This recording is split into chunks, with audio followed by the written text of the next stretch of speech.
हरे कृष्णा। आज का हमारा सत्संग है अहिंसा।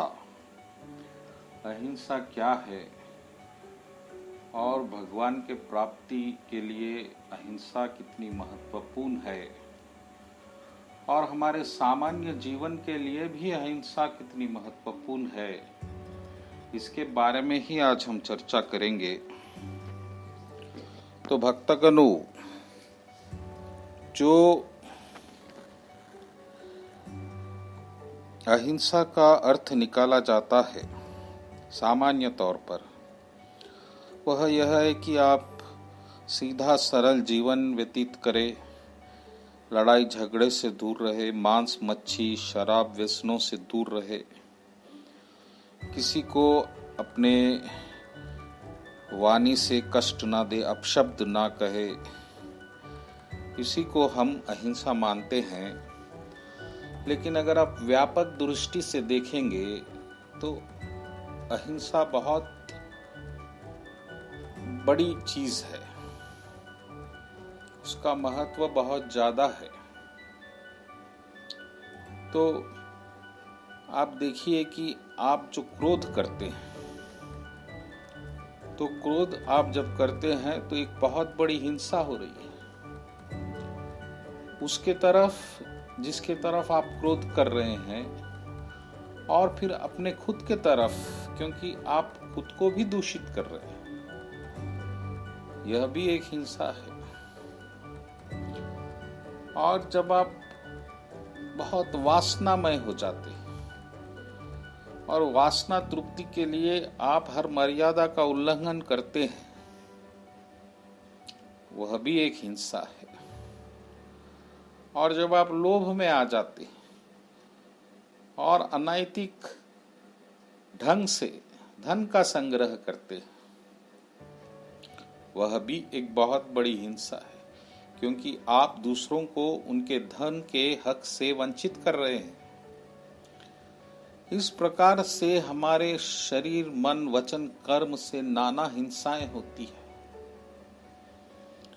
और थोड़ा गहराई में आप देखेंगे तो जब तक आप हिंसा न करें, आपको सुख की प्राप्ति नहीं हो सकती। जिस तरह आप किसी बकरे को नहीं काटेंगे तो फिर आपको मांस का सुख नहीं मिल सकता। सुख की वस्तु को तहस नहस करने पर ही आपको सुख मिल सकता है, यानी कि उस वस्तु की हत्या ही आपका आनंद बनती है। इसी तरह शरीर से किया हुआ हर कर्म किसी न किसी दृष्टि से हिंसा करता है, चाहे मन हो, वचन हो या कर्म हो। चलिए, भगवद गीता में भगवान कृष्ण से स्वयं पूछते हैं कि भगवान कृष्ण अहिंसा के बारे में क्या समझते हैं। तो भक्तगणों, भगवद गीता जो शुरू होती है वह इसी तात्पर्य से शुरू होती है। अर्जुन प्रभु से कह रहे हैं कि प्रभु, मैं हिंसा नहीं कर सकता, मैं हिंसावादी नहीं बनना चाहता, मैं अहिंसावादी बनना चाहता हूं।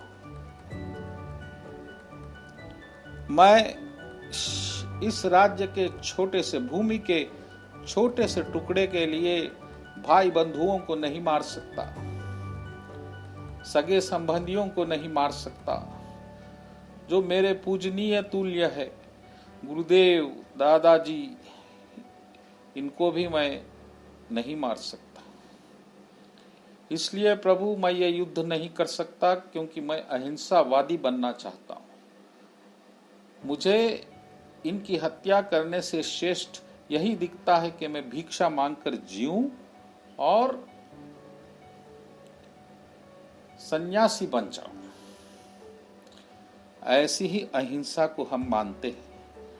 लेकिन भगवान ने अर्जुन की इस अहिंसा को ठुकरा दिया।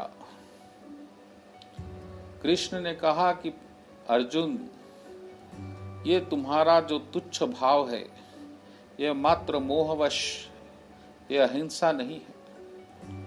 अहिंसा का अर्थ होता है परम शांति, और इस परम शांति को स्थापित करने के लिए तुम्हें समाज से पाप मिटाना होगा। और जब पाप मिटेगा तभी शांति होगी, क्योंकि इन लोगों की हिंसा समाप्त हो जाएगी, पापियों की।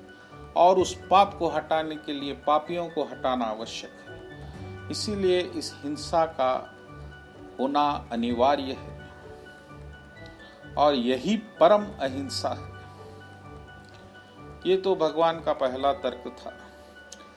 अब भगवान कृष्ण ने आध्यात्मिक दृष्टि से भी तर्क रखा। प्रभु ने कहा कि अभी देखिए, ये सब तो आत्माएं हैं और शरीर धारण किए हुए हैं,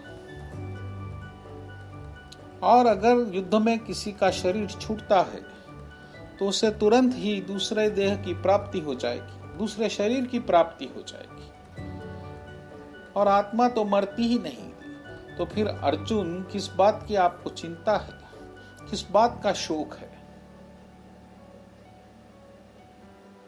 जिस तरह कोई पुराने वस्त्र उतार कर नए वस्त्र धारण करता है, आत्मा उसी तरह पुराना शरीर या बेकार शरीर को छोड़कर नए शरीर को धारण कर लेती है। इसीलिए वहां पर कोई हिंसा नहीं है। और जिस तरह कोई डॉक्टर आपके उद्धार के लिए, आपको रोग मुक्त करने के लिए आपके शरीर को काटता है, तो वह हिंसा नहीं कहलाई जाती, वह तो बड़ी अहिंसा है।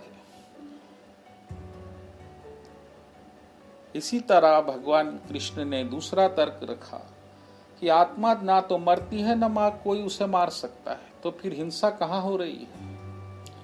वो जो समझ रहा है कि वो मरता है और वो जो समझ रहा है कि वो मारता है, ये दोनों अज्ञानी है, दोनों सत्य को नहीं जानते। इसलिए यहां पर कोई हिंसा का समावेश है ही नहीं। ये कृष्ण भगवान की अहिंसा है। कृष्ण भगवान की अहिंसा बहुत उच्च कोटि की अहिंसा है। वह गौतम बुद्ध की अहिंसा से अलग है, महावीर जी की अहिंसा से अलग है, जीसस क्राइस्ट जी की अहिंसा से अलग है, और गांधी जी की भी अहिंसा से अलग है। कृष्ण जी की अहिंसा आध्यात्मिक है और भौतिक शरीर के समावेश में नहीं है। इसीलिए भक्तगणों, भगवान कृष्ण को यहाँ पर कोई हिंसा नहीं दिखाई दे रही। कृष्ण भगवान को ये मात्र परिवर्तन दिखाई दे रहा है, धर्म संस्थापना दिखाई दे रही है। यह तो प्रभु को एक कचरा साफ कर देना है, ऐसा लग रहा है। तो इस पर हिंसा कहाँ है? अब ये तो अब भगवान के दृष्टि में अहिंसा क्या है, इस पर भी थोड़ा चर्चा कर लेंगे। तो भगवान श्री कृष्ण की दृष्टि में एक ही अहिंसा है, और वो है आध्यात्मिक मार्ग पे चलना। क्योंकि अगर आप आध्यात्मिक मार्ग पे नहीं चलेंगे तो आपको शरीर और उसके निर्वाह के लिए ही जीवन व्यतीत करना होगा। और जब आप आत्मा को भूलकर शरीर, आप खुद को शरीर मानकर जब जीवन व्यतीत करेंगे, तो शरीर के सारे दुख आपके दुख हो जाएंगे, शरीर की चिंताएं आपकी चिंताएं हो जाएगी, और शरीर का क्रोध आपका क्रोध हो जाएगा, और आप खुद को पीड़ित करते रहेंगे। और अब जन्म जन्म से खुद को पीड़ित कर रहे हैं। नाना प्रकार के शरीरों में आपने नाना प्रकार का दुख भोगा, लाखों बार क्रोध किया, लाखों बार हिंसाएं की अपने सुख के। यही बहुत बड़ी हिंसा है। आत्मा को भूलकर शरीर में जीना ही बड़ी हिंसा है। लेकिन जिस दिन आप अपनी आत्मा के वास्तविक स्वरूप की खोज करके वह आत्मा में स्थापित होंगे और फिर शरीर को पीड़ित करना बंद कर देंगे और पीड़ा से आनंद में पीड़ा को छोड़कर आनंद में जीवन व्यतीत करना शुरू करेंगे, उस दिन आप अहिंसावादी हो जाएंगे। यही कृष्ण भगवान की अहिंसा है। और इससे भी उत्तम अहिंसा यह है कि आत्मा में स्थापित होते ही भगवान की शरण ग्रहण कर ले और भगवान के भजन कीर्तन में लग जाए। जो शरीर से हटकर प्रभु की शरण में होकर भजन कीर्तन में लग गया है, वही भगवान के दृष्टि में सबसे बड़ा अहिंसावादी है। और वह खुद के प्रति भी अहिंसावादी है और समाज के प्रति भी अहिंसावादी है, क्योंकि वो जो भगवान की पूजा भक्ति में भजन कीर्तन करेगा, उससे वह ही नहीं सारा समाज पवित्र हो जाएगा। उसके भजन की तरंग से, उसके नाम जपने की ध्वनि से वो जो तरंग उठेगी, वह आनंद की तरंग सभी वातावरण को पवित्र और शुद्ध कर देगी। और वो लोग जो हिंसा में जी रहे हैं उनको भी परम शांति मिलेगी और वो हिंसा का मार्ग छोड़ेंगे। यही है कृष्ण भगवान की सबसे बड़ी अहिंसा। भगवान कृष्ण के भगत बनिए और अहिंसावादी बनिए। मात्र मांस मच्छी छोड़ने से कोई अहिंसावादी नहीं बना। भगवान की शरण ग्रहण करके, भगवान के बन के, भगवान का भजन कीर्तन करने से ही आप अहिंसावादी बनेंगे। बोलो कृष्ण कन्हैया लाल जी की जय।